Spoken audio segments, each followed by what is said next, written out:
Okay, for this video, I wanted to go over IRS Form 7203, the S-Corp basis schedule for a shareholder, but particularly I wanted to cover how this form is completed and how it interacts with the rest of your return when you have a sale of your S-Corporation stock.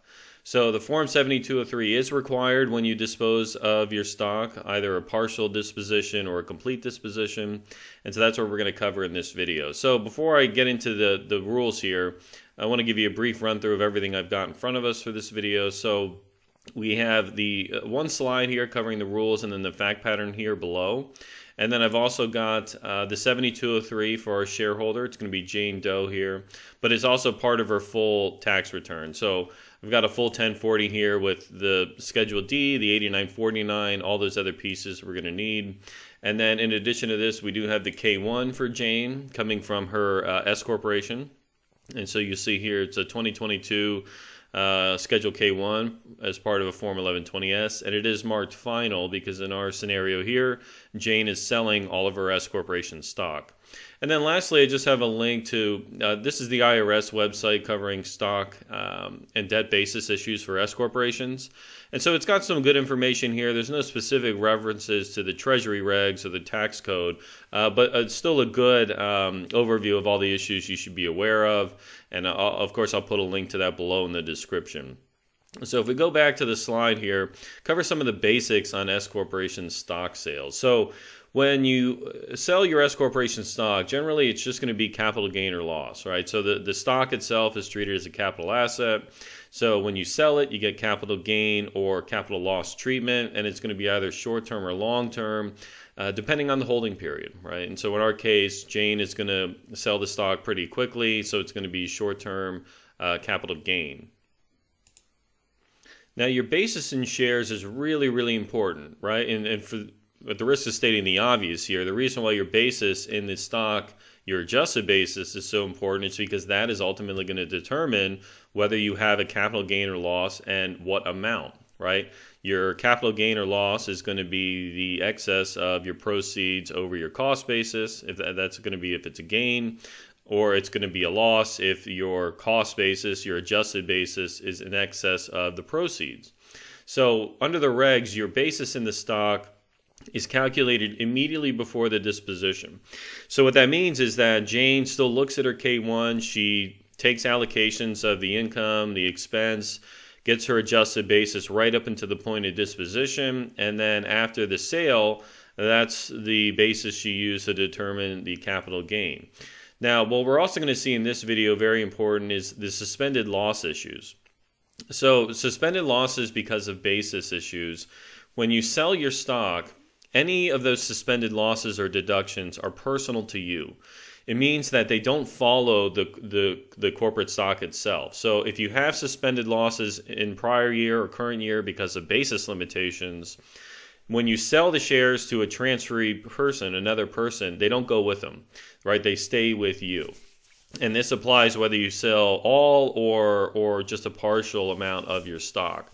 Now, there is an exception for transfers between spouses under 1041, but in our case here, that doesn't apply, right? We have John Smith and Jane Doe. They're separate taxpayers. They're not related, not spouses, okay? Now, what about when we have a complete disposition and we have suspended losses that are personal to us, what happens to them? And so the short answer is they just disappear. So if a shareholder transfers all of their stock in the corporation, any of those disallowed losses or deductions from basis limitations is permanently disallowed. So they just flat out disappear, and you can't use them to offset your capital gain on the sale of the stock. And so what we're going to find with Jane is that she sells the stock for a certain amount. She has a capital gain, but she cannot use her suspended losses to offset or chip away at that capital gain. And so the IRS also covers this issue on their website here, right? So issues with stock corporation, S corporation stock and debt bases. So if we look at the bottom here, they've got a list of relevant important issues that might be unusual. But at the very bottom here, right, we can see that, look, if you have a shareholder that sells their stock, suspended losses due to basis limitations are lost, right? And then again, furthermore, any gain or loss any gain on the sale of the stock does not increase your basis. So you cannot use the gain to increase your stock basis and then use that increased basis to absorb some of those suspended losses that are carried over. All right, so let's go back to the slide here. Okay, so let's look at the fact pattern, then we'll start jumping into the K1 and then the 7203 and the 1040. So in our fact pattern here, we have two persons that partner up and they open a landscaping and lawn care business. So it's an S corporation. They each own 50% of the company, and they each put in $10,000 in cash. So that was an increase to their stock basis in the company. Now, Jane here also worked as a part-time marketing consultant, and so she had some W-2 income from them. And then later on in the year, ultimately decided, look, I don't want to be in this business. So Jane sells all of her stock, all 500 shares, to John Smith on December 1st, 2022. The total sale price of the shares was $13,000, right? That's the amount she wanted for them as a buyout. So they prepared the 1120S. It was filed for 2022. And Jane gets her allocation of income and expense, and the K1 is marked as a final for the year. Now, on Jane's K1, she shows ordinary losses of $24,686 amongst some other pass-through items, which we'll look at as well.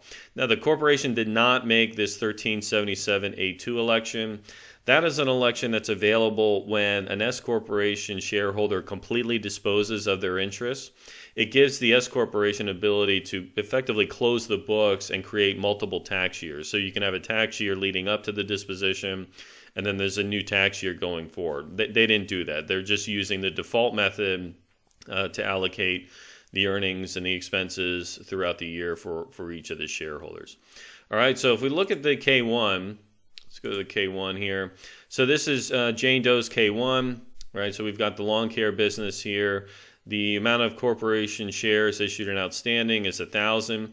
Remember, at the start of the year, Jane had 500, John had 500. There's still just 1,000 issued and outstanding, but that's because Jane sold all of hers to John. So now John just owes 1,000 shares at the end of the year.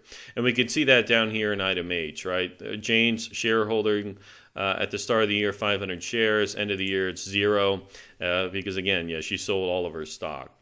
So the amount of income and expense she's being allocated for the year are these totals leading up to the disposition. So she's got some ordinary losses here. She's got some pass-through tax credits related to the work opportunity tax credits. She's got some interest income, dividends. And if we scroll on down here, we can see, okay, there's a change in ownership schedule. So this illustrates the amount of shares she had at the start of the year, the change in amount right on December 1st. And then, of course, at the end here, we have a basis worksheet that was prepared by the S Corp to reconcile Jane's S Corporation stock basis for the period. So remember, her basis is 0 at the start of the year, right? Because this is a new company. Remember, she and John each contributed $10,000, so she gets a $10,000 increase there. Positive amounts of the portfolio income are allocated to her, so that's the interest and dividends.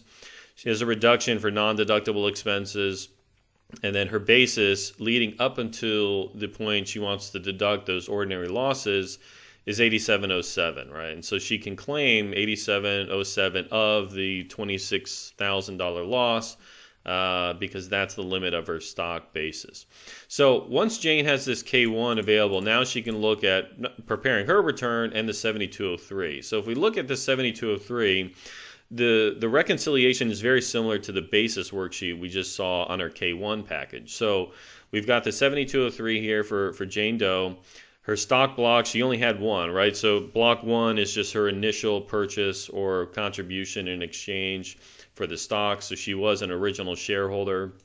And so we could see here her basis at the start of the year, again, 0, a $10,000 increase for her cash contribution during the period, increases for interest and dividends.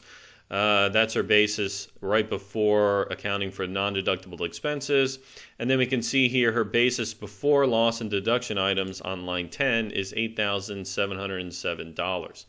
Now, the $8,707, the next place we need to look is in Part 3. So in Part 3, we can see here all the current year loss and deduction items. There's the line 1 amount, $24,686.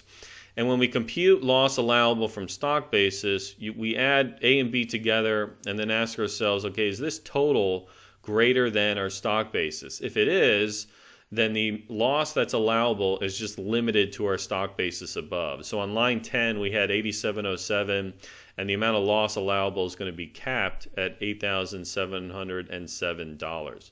And so that's why up here we report 8707 as the allowable loss item.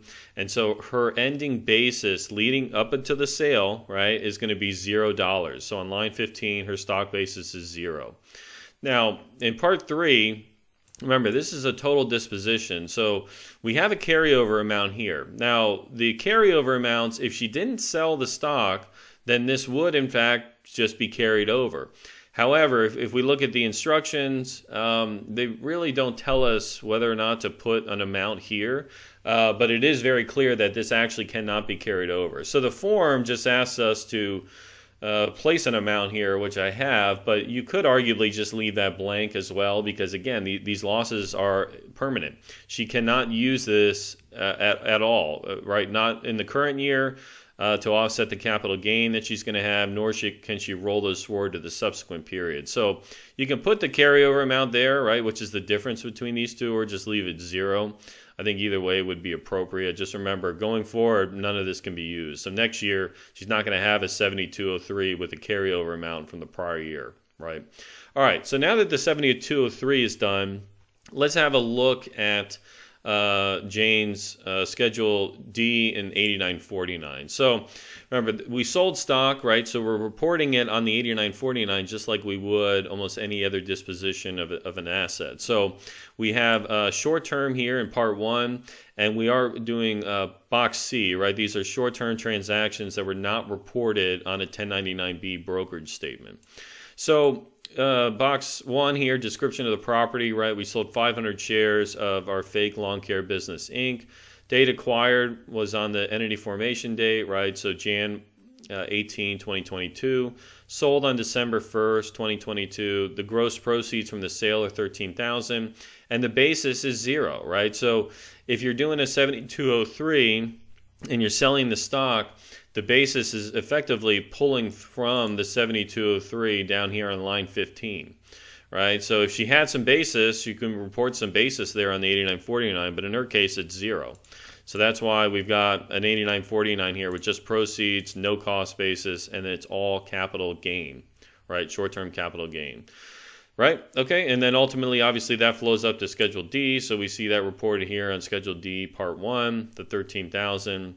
And now as far as the losses that are flowing through for the current year, right, the Schedule E, we are indicating in column E that a basis computation is required, and we are attaching the 7203. And you can see here the amount of non-passive loss that's allowed is the 8707, which was the amount of ordinary loss up until her stock basis, right? So she does get to claim the 8707, right? And we see that up here on page 1. She's got her wages there. She is claiming the 8707 in losses to reduce her earnings there. You can see the capital gain amount. So, it's both good and bad, right? Jane does get to use some of these losses, again, up to the point of her stock basis. But those extra losses that she had, the suspended losses under the regs, those just disappear, right? They become permanently disallowed. All right, so that covers it for this video. I hope that was helpful. If you have any questions, feel free to leave me a comment below, and I look forward to seeing you again on the next video. Thank you.